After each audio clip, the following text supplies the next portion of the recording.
Isang mapagpalang umaga sa lahat. This is Boards Toygan TV. For today's video, gagawa tayo ng reeling ng ating mini predator. Yan, sa mga mahihilig dyan ng Toygan, sundan nyo lang yung video para makagawa kayo ng maganda at saka quality na reeling. Yan. Ito yung mga materials natin na gagamitin sa ating reeling. Yan, kailangan natin ng 20mm flat PVC. Yan, 20mm yung lapad. Yan, yung haba hindi ko pa siya pinuputol, depende na lang kung gaano kahaba yung mga gamit natin. 20mm. Tsaka ito yung pang reelings natin, yung sa may spacer. Sukat nito ay 10mm. Ito 10mm to. Siyempre gagamit din tayo ng ito. Di ko alam kung anong tawag nito, guys. Yung pang cover ng wire. Ayan. 3 part to, 3 part. Yan, tapos ito naman sukat nito 15mm para siya dito. Yan, para matibay. Yan, isasalang natin siya diyan. Ayan, sundan niyo na lang yung tutorial natin ng makagawa kayo ng matibay at magandang reelings. Ayan, stay tuned lang. So guys, lalagyan natin ng ganito para pantay siya.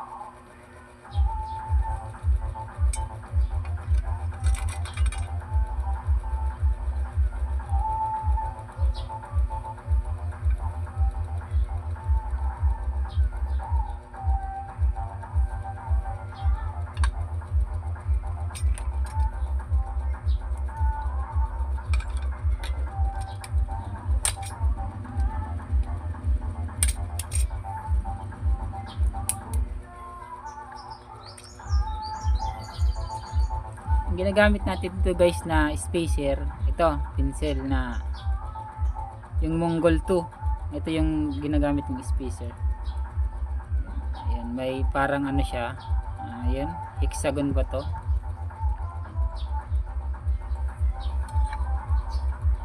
Saka natin ilalagay itong mga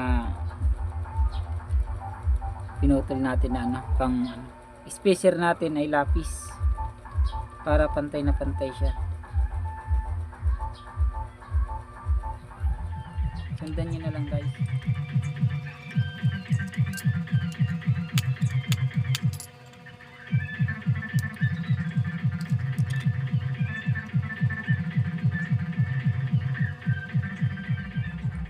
Ito, guys, kung may alam kayong mas magandang spacer, yun ang gamitin nyo.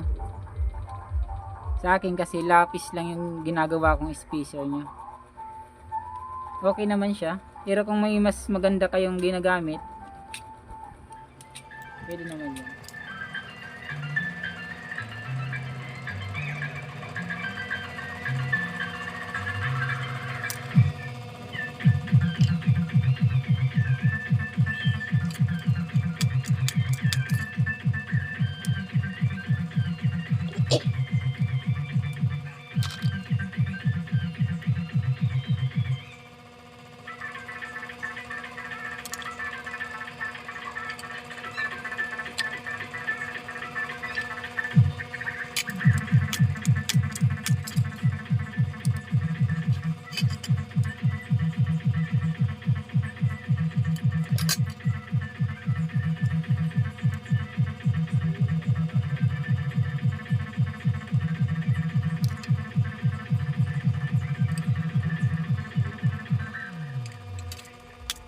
Yan, guys, para dito siya. Yan, sa ating mini predator. Yan, pwede na yung kahaba. Putulin muna natin.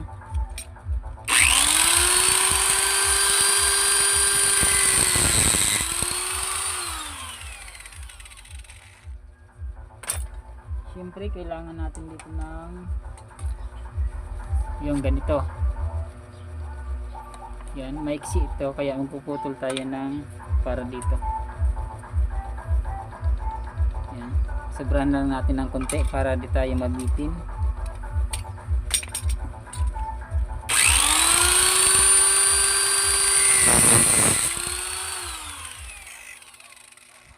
Ang setup naman ito guys dito, ang setup naman ito, ito yung sukat natin dito sa 15 mm. Yan, dito natin siya ipapasok, yung tamang sikip lang. Ayan, yung tama lang siya. Ayan. Yan, papalapatin natin yan sa loob.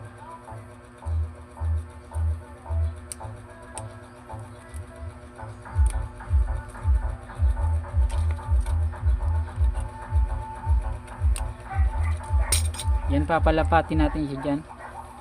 Lagyan natin ng shoe glue. Yan. Ito guys, papalapatin natin siya sa loob. Kita ba?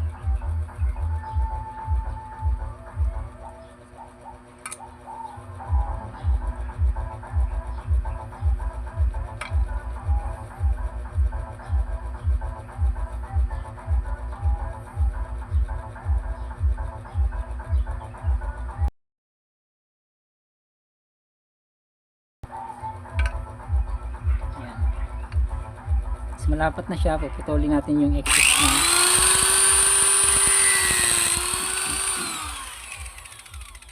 Tapos nakikita nyo guys, may awang siya. Yan, malaking sobra. Tatanggalin natin yung excess na yan. Yan, ititira natin itong ano lang, nalalapatan ng ating baby.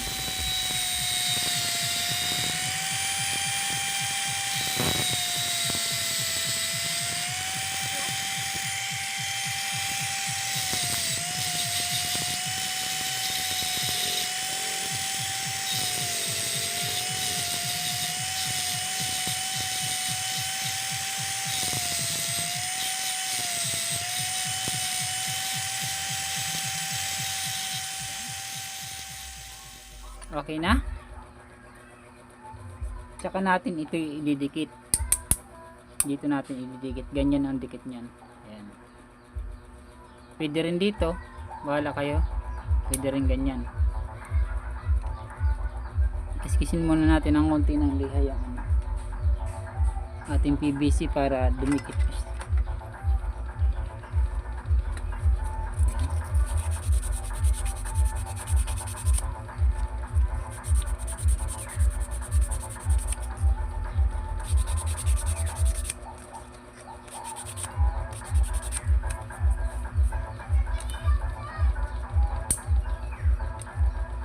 Siyempre ito,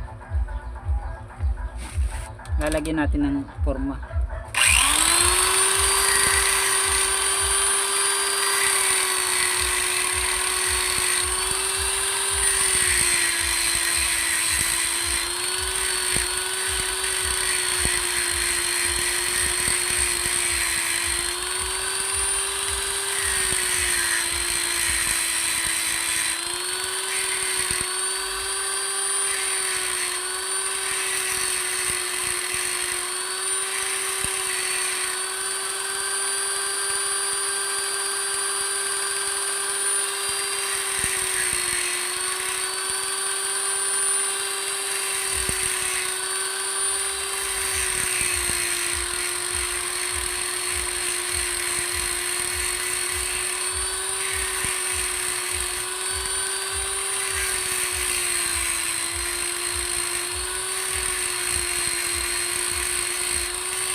Yan guys, ayan.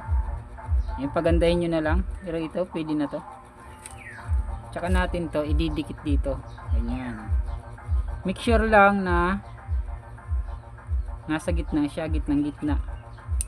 Para pag naglagay kayo ng scoop or anong ikakabit nyo dito, ano siya, nakalapat masyado. Wala siyang ano. Yan, dapat gitnang gitna siya.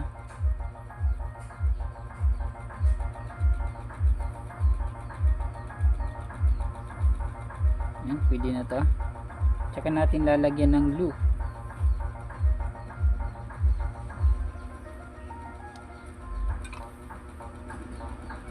Kabilaan para dumikit.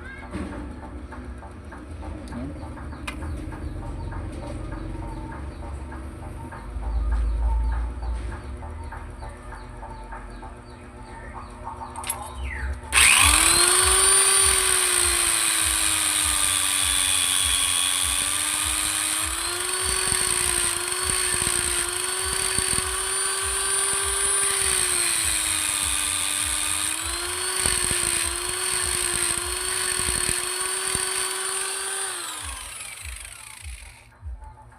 Yan guys, tapos na yung ating ating reeling. Ayan.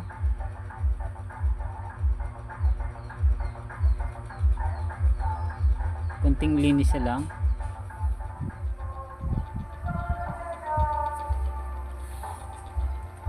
Yan na guys, yung finished product natin. Ayan. Finish na to. Kunting linis-linis na lang pag nakakabit na sa ating mini dito. Ito guys, dito yan.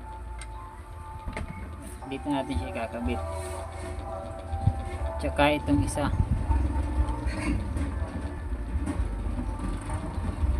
Dito natin ikakabit. Ito naman dalawa. Itong dalawa. Dito natin ikakabit. Kabilaan.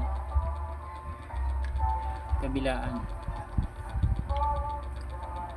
Itong isa dito sa atin kabitan ng ating kabitan ng ating bipod. Ito naman ang dalawa dito siya banda.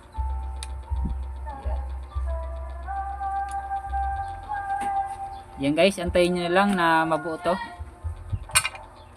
Sana may natutunan kayo o nagkakuha kayo ng idea sa ating tutorial sa paggawa ng ating reeling. Ayan. Maraming salamat. Pa-subscribe na lang mga boss, mga sir. Borge Toygan TV. Marami pa tayong may upload na videos kapag nakapag-subscribe kayo. Ayan. Para matutunan nyo na rin kung lalo na sa mga baguhan. Yan, sa mga gustong gumawa ng matibay na PVC gun. Yan, hindi lang to basta-basta matibay talaga siya. Kasi yung ating labasan ng apoy hindi siya nasusunog kasi aluminum siya. Yun dito sa loob, may aluminum din siya. Yung panulak ng bala natin is aluminum din. Kaya wala siyang sunugan. Pangmatagalan siya.